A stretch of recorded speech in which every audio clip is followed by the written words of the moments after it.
Godi minasang part 2. So ayan na, naka-ready na yung engine. Kabit na natin yung engine dito minasang. Siyempre patulong tayo paring lister kasi medyo mahirapan tayo kapag tayo lang mag-isa. So ayan na. Medyo kuan talaga to, no. Madali lang to kasi may lifter, no. So ibaba lang yung sasakyan, tas yung makina naka-ready na sa baba. Nakakuha na. So kailangan lang talaga gawin dito, kailangan talaga tong ma-shoot sa mga dowel, tsaka lagayan ng bolt nya masintro talaga.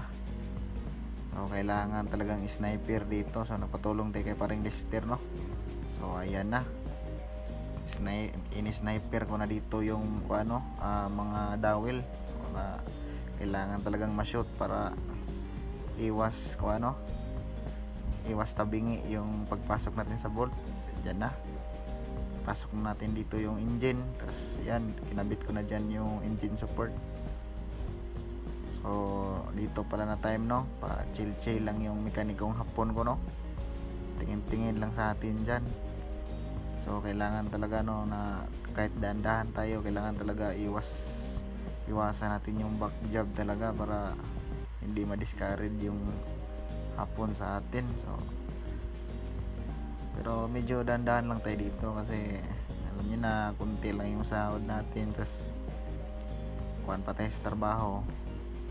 So kung akala nyo dito sa Japan minasang is yung mga trabaho dito is mga chinsewil lang o mga ibahin nyo kami, iba talaga sa shop namin. Kasi kapag nakita kasi ng mga hapon na medyo kaya namin yung trabaho, kami talaga ang patitirahin, no.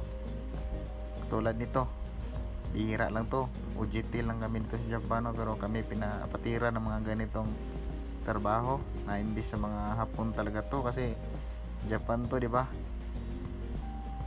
So iba talaga din dito. Medyo kuan talaga, no. So ayan na, nakabit na natin dyan. Tapos siyempre kailangan natin yan kuan talaga, final talaga yung mga bolt ng engine support para pag check sa hapon wala silang masabi sa atin, no. So i-check pa kasi yan ng mekanikong hapon, no, para lahat ng mga bolt na ating nahigpitan. So ayan na, tinaas na natin yung sasakyan. Siyempre higpitan din natin yung cross member nito kasi hindi ko pa to na final yung cross member nito. So ganun lang. Ayan, higpitan kong cross member.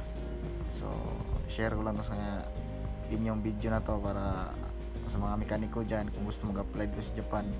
Kasi hindi kasi lahat din dito na sa shop ng Japan is ganito yung trabaho ng mga trainee, no. Bihira lang talaga to ibigay sa mga hapon ng mga ganitong trabaho, lalo na napaka-crucial nito. So kailangan mo talagang magwan pa talaga sa hapon para bigyan ka ng mga ganitong trabaho. Tulad ko,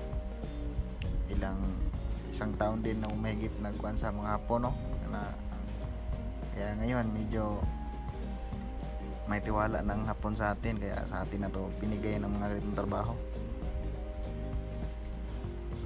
So napansin nyo, yan natin nahigpitan kanina, may mga marking yan. Dito lang din ako natuto sa Japan, no, na kapag maghigpit sila ng mga bolt is may mga marking talaga. Ayan na, may mga marking yan lahat.